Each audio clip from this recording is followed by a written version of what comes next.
রাশিয়ার president Vladimir Putin Ukraine যুদ্ধ থামাতে 4টি শর্ত দিয়েছেন। এর মধ্যে রয়েছে ইউক্রেনকে পুরো পূর্বাঞ্চলীয় দনবাস অঞ্চল ছাড়তে হবে, নেটোতে যোগদানের আকাঙ্ক্ষা পরিত্যাগ করতে হবে, নিরপেক্ষ থাকতে হবে এবং পশ্চিমা সেনাদের দূরে রাখতে হবে।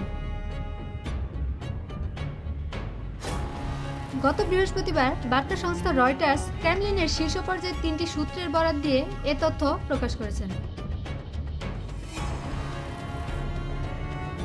রয়টার্স জানায়, শুক্রবার আলাস্কায় মার্কিন প্রেসিডেন্ট ডোনাল্ড ট্রাম্পের সঙ্গে বৈঠক করেন পুতিন। 4 বছরেরও বেশি সময় পর এটি ছিল প্রথম রাশিয়া মার্কিন শীর্ষ সম্মেলন। প্রায় 3 ঘন্টার বৈঠক জুড়ে মূলত ইউক্রেন সংকট ঘিরে সম্ভাব্য সমঝোতা নিয়েই আলোচনা হয়।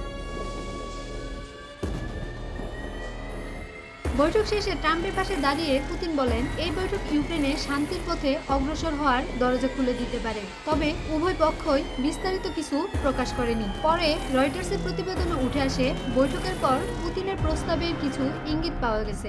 সেখানে থেকে বোঝা যায় যুদ্ধ সমাপ্তির জন্য ক্রেমলিন কী ধরনের শর্ত সামনে আনতে চাইছে। সূত্রগুলোর তথ্যে জানা গেছে, পুতিন এবার তার আগের শর্ত থেকে কিছুটা সরে এসেছেন। গত বছর জুনে দেওয়া শর্তে তিনি ইউক্রেনকে 4টি প্রদেশ দোনেস্ক, লুহানস্ক, খেরসন ও জাপোরিজিয়া ছেড়ে দেওয়ার দাবি করেছিলেন। রাশিয়া এগুলোকে নিজেদের ভূখণ্ড হিসেবে দাবি করে আসছে, কিন্তু নতুন প্রস্তাবে তিনি শুধু দনবাস অঞ্চল পুরোপুরি ছাড়ার দাবি তুলেছেন। এর বিনিময়ে খেরসন ও জাপোরিজিয়ায় যুদ্ধ বন্ধের ইঙ্গিত দিয়েছেন। মার্কিন তথ্য অনুসারে বর্তমানে রাশিয়া দনবাসের প্রায় 88% এবং খেরসন ও জাপোরিজিয়ার প্রায় 73% নিয়ন্ত্রণ করেছে।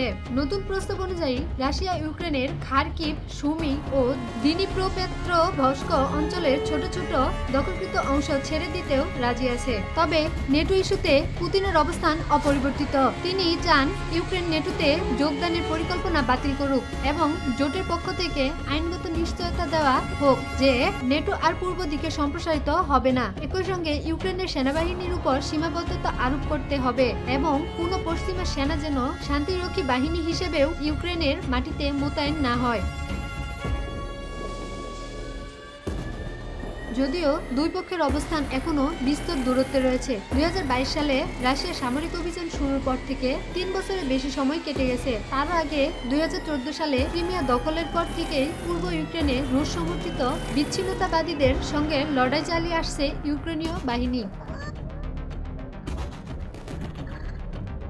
এ বিষয়ে ইউক্রেনের পররাষ্ট্র মন্ত্রণালয় কোনো মন্তব্য করেনি। তবে প্রেসিডেন্ট ভলোদিমির জেলেনস্কি বারবার বলছেন, আন্তর্জাতিকভাবে স্বীকৃত ভূখণ্ড থেকে সেনা প্রত্যাহার কোনোভাবেই গ্রহণযোগ্য নয়। তিনি দনবাস অঞ্চলকে রাশিয়ার অগ্রযাত্রা ঠেকানোর দুর্গ হিসেবে উল্লেখ করেছেন। জেলেনস্কির ভাষ্য, যদি শুধু পূর্বাঞ্চল থেকে সরে যাওয়ার শর্ত থাকে, সেটি আমাদের পক্ষে সম্ভব নয়। এটি আমাদের দেশের অস্তিত্বের প্রশ্ন। সেখানে আমাদের সবচেয়ে শক্তিশালী প্রতিরক্ষা ব্যবস্থা রয়েছে।